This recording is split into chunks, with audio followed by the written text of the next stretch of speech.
India के विवाह season की तो देखिए इंडिया की लोकल डिमांड है। भा इसकी वजह से हमारे यहाँ पर जो मेकिंग चार्जेज़ है ना, जो लोकली ऐड किए जाते हैं। अक्सर मैं एक लाइन आपसे बोलता हूँ कि अगर आप इन्वेस्टमेंट के पॉइंट ऑफ व्यू से गोल्ड परचेज़ कर रहे हैं, तो उसे उसके लिए आप ज्वेलरी ना खरीदें। अगर आपका आइडिया है कि मुझे इन्वेस्टमेंट करना है, तो बहुत ही बुरा आइडिया है कि आप ज्वेलरी खरीद रहे हैं, क्योंकि आप उसमें कई तरह से खत्म हो रहे होते हैं। ये मैं पिछली बार जब धनतेरस थी उससे पहले भी आपको बोला था, आप में से कुछ लोगों ने माना भी था, मुझे मैसेजेस भी थे। क्योंकि कहीं न जो इतने बड़े-बड़े शोरूम खोलकर लोग बैठे हैं, वो जितने का आप गोल्ड खरीद रहे हो, उसके परसेंटेज में मेकिंग चार्ज लगा देते हैं, कि साहब आपने 1 लाख का गोल्ड खरीदा है सर, इसका इतना परसेंटेज हम लेंगे। यानी कि जितना खरीद रहे हो उसका परसेंटेज में मेकिंग चार्ज है, तो वो अमाउंट बढ़ाते चले जा रहे हैं।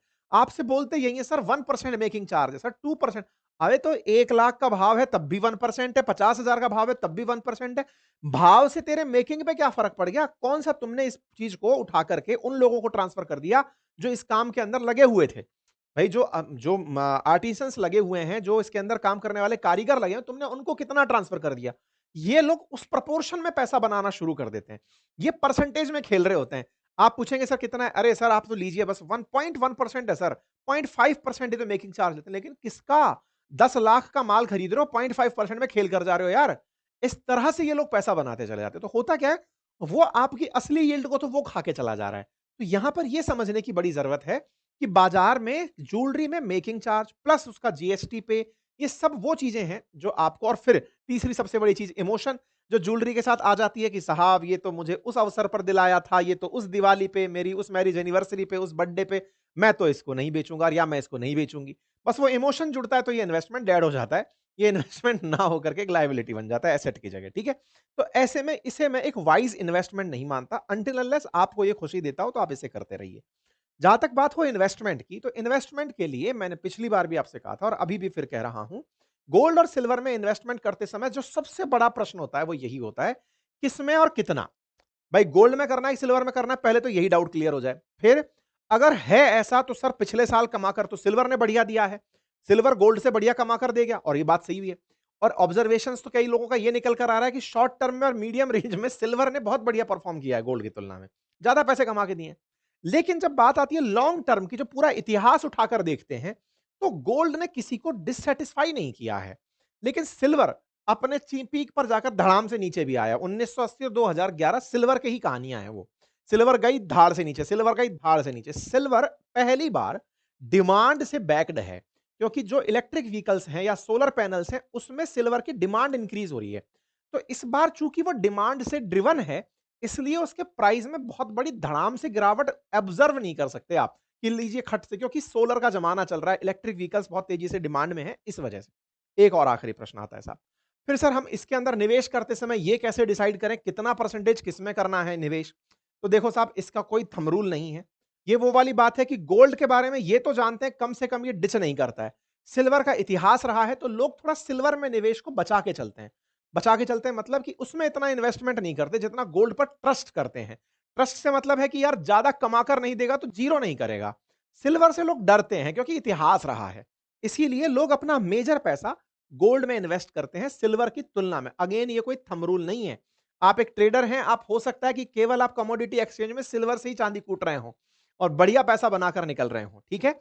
लेकिन इन जनरल जब कोई आम इन्वेस्टर जो एक सामान्य जीवन जी रहा है, जिसको ट्रेडिंग में इंटरेस्ट इतना ही है कि बस मेरा पैसा बन जाए, उसका फोकस इस बात पर नहीं है कि साहब मैंने कितना आज भाव कितना नोटिस किया, कैसे किया, तो वो मिक्स ऑफ कमोडिटी लेकर चलता है।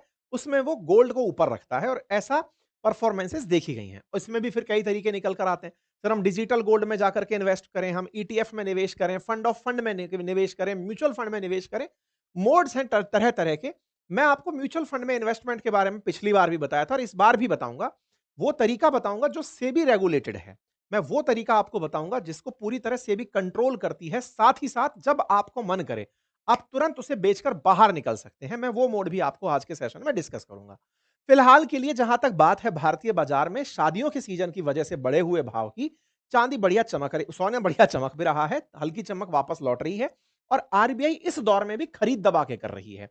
आरबीआई का फिलहाल का डेटा निकल कर आ रहा है कि आरबीआई ने अभी पिछले ही हफ्ते जो गोल्ड खरीदा है वो 200 टन के 220 टन के आसपास क्वार्टर 3 के अंदर खरीदा है। 880 टन के आसपास का आंकड़ा इनका मार्केट में तैर रहा है। मार्केट की मीडिया कवरेज में 880 टन जो है इस सितंबर तक आरबीआई गोल्ड खरीद चुकी है। आरबीआई अपने फॉरेक्स के अंदर विदेशी मुद्रा के जो 5 प्रकार की मुद्राएँ हैं, उसके अलावा गोल्ड को भी साथ में रखकर चलती है। ये इनका एक बहुत बड़ा पार्ट है जिसको आरबीआई मेंटेन कर रही है। अर्थात गोल्ड के भाव में चाहे वो घट रहा हो या बढ़ रहा हो, आरबीआई की प्रैक्टिस है गोल्ड खरीदना कि भाई खरीदते चलो क्योंकि ये बाद में काम आएगा, क्योंकि गोल्ड में ये विश्वास है कि ये दुनिया के लिए काम आएगा। कल को कोई ये कह दे, जैसे एक बार 1991 में भारत के बारे में बोलते हैं कि जब हमारी क्राइसिस आ गई थी बहुत ज्यादा, हम डेट पेमेंट के क्राइसिस में चले गए थे। उस समय पर हमारा गोल्ड ही था जो हमको गिरवी रख करके पैसा देने के काम आया था कि चलो भाई कोई बात नहीं, आप इसको रखो और इसके बदले पैसा, दुनिया उसमें ट्रेड कर लेती है, ठीक है ना? तो इंडिया लगातार अपना गोल्ड में इन्वेस्टमेंट बढ़ाता चला जा रहा है। अभी आपको रिसेंटली हमने एक जानकारी दी थी कि अमेरिका और चाइना के बीच में फिर से थोड़ी सुलह हुई है।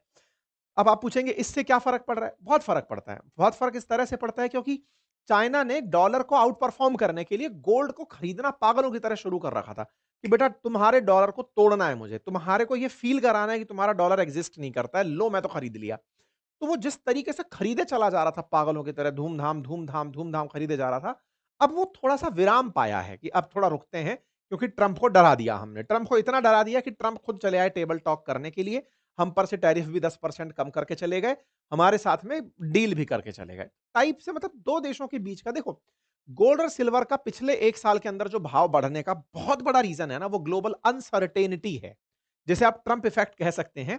ट्रंप ने दुनिया को बहुत भयंकर अनिश्चितता दी थी। डरा दिया था लोगों को कि यार कल को नहीं पता है कि ये आदमी क्या कर देगा। आज इसका बढ़िया मूड है, आज कर दिया कि इंडिया बहुत अच्छा है। आप सोचिए ना, भारत के 5 विमान गिरे, भारत के 6 विमान गिरे, भारत के 7 गिरे, कल बोला 8 विमान गिरे। तो वो अपनी एक आभासी दुनिया में है और वो कुछ भी बयान करते चले जा रहा है। तो ऐसे में वो कल को आकर के किस देश के ऊपर, कनाडा का उसको विज्ञापन पसंद नहीं आया, जाओ तुम पर टैरिफ लगा देते हैं।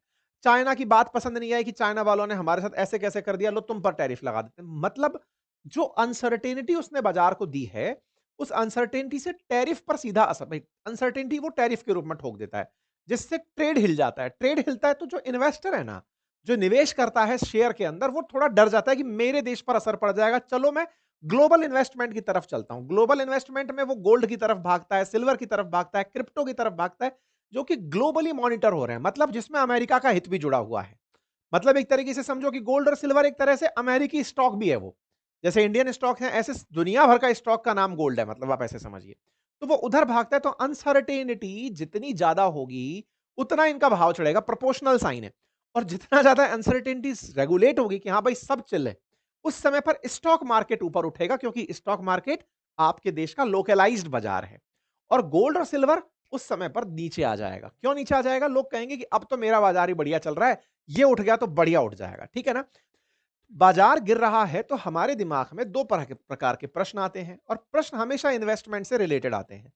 पहला ये कि यार बाजार में अब क्या वो भाव आ गया जिस पर मैं एंट्री कर सकता हूं?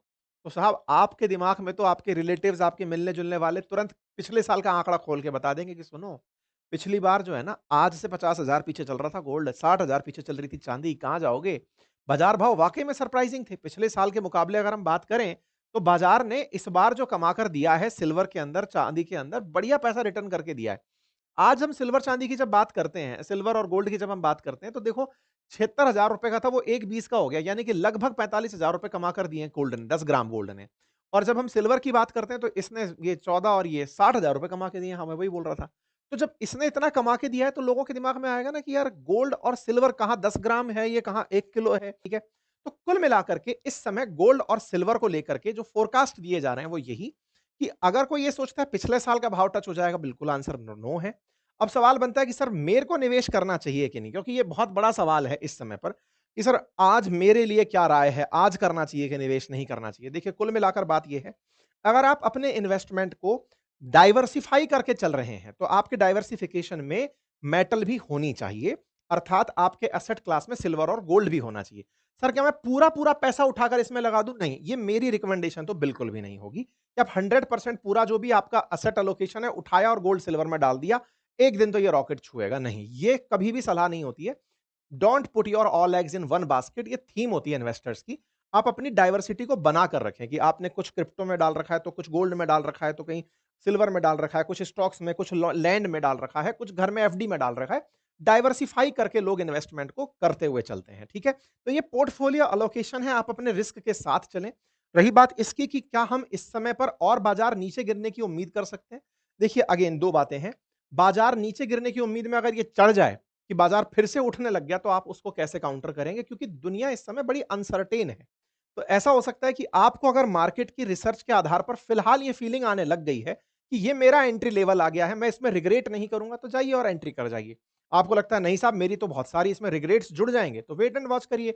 बाजार चढ़ता है तो भी दुःख नहीं होना चाहिए, गिरता है तो खुशी मनाते रहिएगा। बाकी आप इस विषय पर क्या सोचते हैं? अपनी राय कमेंट बॉक्स में ज़रूर रखें। चैनल पर नए हैं तो चैनल सब्सक्राइब कर लें और निवेदन यही रहेगा कि अगर ऑलरेडी चैनल सब्सक्राइब किया हुआ है तो वीडियो को लाइक ज़रूर कर दें।